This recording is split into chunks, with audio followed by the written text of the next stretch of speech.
Okay, secondly, the Lord of heaven and earth can be worshipped. How can God be worshipped? A, by saints promoting unity.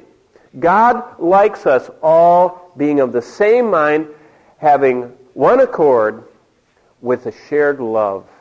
Did you know that? One mind. Ezra 3:1. And when the 7th month came, and the children of Israel were in the cities, the people gathered together as one to Jerusalem. Did you know that ought to be your heart's desire when we come for the whole family meeting on Sunday morning, on Sunday night, that you ought to say, Lord, if there's anything that I have that I'm out of kilter with someone else, I set it aside. I'm going to come as one. And that's not how people come. People come to church and they're just loaded for a fight. You know, they're just waiting for someone to bump them the wrong way. They're going to let them have it. And you know what? That's not... Then they're the ones that say, I didn't get anything out of that. Boy, I don't get anything out of the services anymore.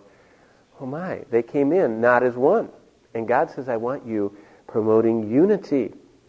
Endeavor to keep the unity of the Spirit and the bond of peace. That's the goal of the New Testament church. Secondly, the Lord of heaven and earth can be worshipped not only by saints promoting unity, but by saints praising His, and I use an old-fashioned word so it would rhyme, His divinity, His deity, His eternal, divine omnipotence. Now, how do we do that? Well, Ezra 3:11-13. They sang responsively.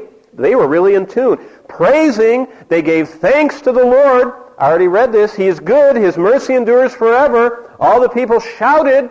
Church isn't really supposed to be quiet. The Old Testament worship sure wasn't. They shouted. They praised the Lord.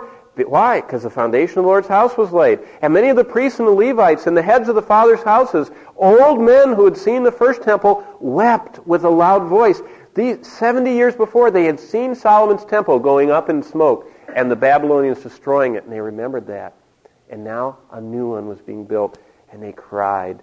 And they cried out with a loud voice as the foundation was laid before their eyes.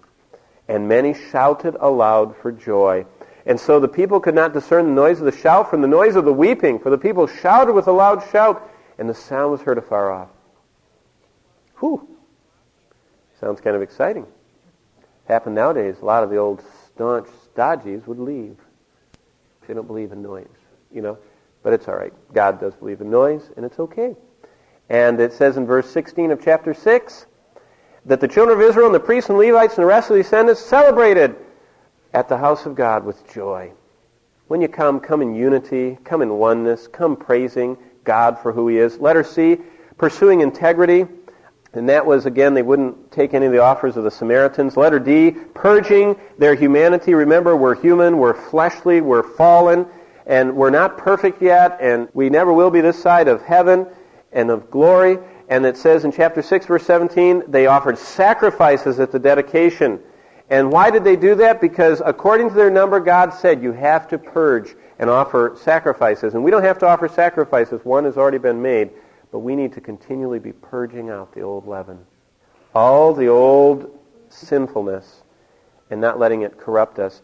Letter E, saints were practicing scriptural conformity. What does that mean? It means they obeyed the Bible. They were obeying the Scriptures. And they did it, Ezra 6:18 says, as it was written in the book. And that's what we need to do.